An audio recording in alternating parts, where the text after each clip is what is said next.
Alam nyo ba na pwede kayong kumuha ng digital voters ID dito sa Hong Kong? Well, sa mga friends ko na nandito sa Hong Kong, mga OFW, pwede tayong kumuha ng digital ID sa Philippine Consulate. If you are interested, keep on watching dahil sasabihin ko sa inyo kung ano yung mga gagawin nyo para makakuha kayo ng voters ID. At first, tayo palang mga OFW ay allowed mag-vote dito sa Hong Kong. So kahit nasa ibang bansa tayo, magagamit pa rin natin yung ating right to vote. So sa mga hindi pa naka-register dyan, mag-register na kayo, magpunta lang kayong Admiralty sa Philippine Consulate at nandun yung registration sa 29th floor. Dalhin nyo lang yung passport nyo at saka Hong Kong ID.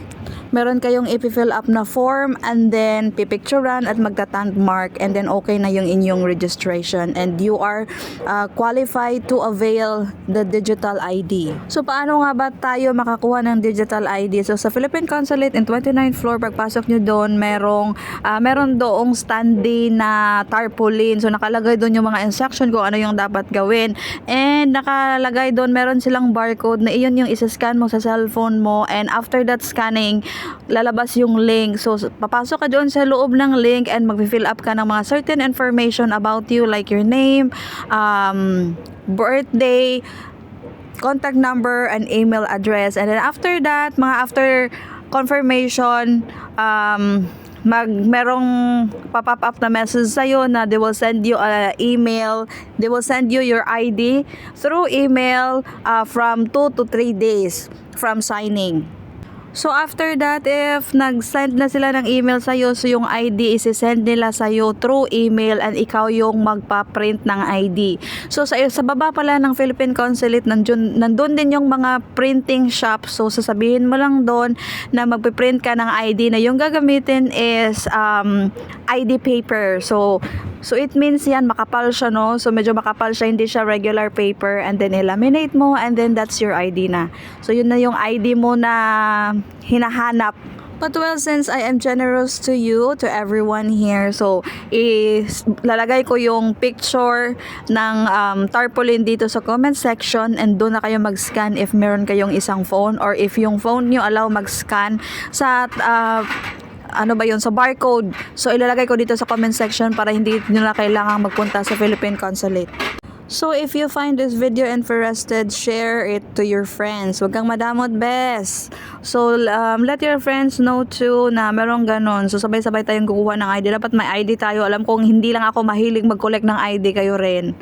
Yes, magkakadugo tayo na we're Filipino and we like ID. So tell the good news to your friends, guys, para makakuha na din sila ng ID and makavote. Of course, malapit na yung election. Kailangan din nating ma-practice yung ating voter right, no? But take note, this is only for OFW who are in Hong Kong who registered already. If you haven't registered yet, then you should come to Philippine Consulate and register yourself as voters, as OFW voters. And here in abroad pala, it doesn't matter that you register in the Philippines. Panibagong registration dito sa abroad. So magkaiba ito yung na-register natin sa Pilipinas and meron tayong voters ID sa Pilipinas. Of course, hindi natin alam or ako lang siguro during that time when I register, I don't know my voters ID number because hindi naman ako nakapagdala ng ID dito sa Hong Kong, but I just want everyone to know na yung registration natin dito sa Hong Kong is para siyang bago, para siyang new registrant ka. Yung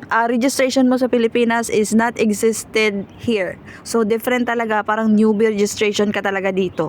Yeah, so kailangan nila talaga mag-register for us to have ID dahil pag-search nilang ganyan, lalabas yung ating mga names. So that's the time that they can give us ID. So I hope you will come and register yourself. It's very important that we should be part of choosing who is the right person to lead our country. Char, ambisyosa. So ganyan yan, napaka-simple. Kailangan natin mag-vote talaga dyan. Kailangan natin i-practice yung ating right to vote para may ambag naman tayo sa bansa. Wag, in case na kailangan ayuda, yes, mabibigyan talaga tayo dahil nagvo-vote tayo.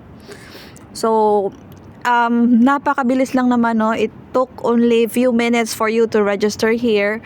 Hindi naman siya, medyo maraming tao pero madali lang talaga mag-register. Hindi siya makaubos ng 2 oras mo matatapos ka na. So i-grant nyo na yung opportunity, no?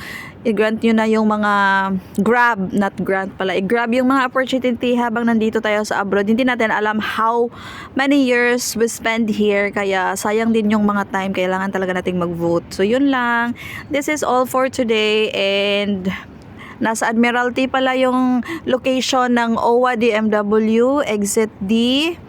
Ayan, sa 29th floor. So, lahat pala ng floor doon is owned by, owned ng Philippine Consulate, no? Meron din doong 8th floor na which you can have coffee there and snacks unlimited. Magsawang magkape ka doon.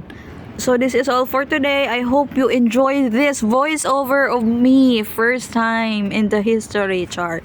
So, yeah, I just wanted to post this in my page so that everyone will know. Thank you.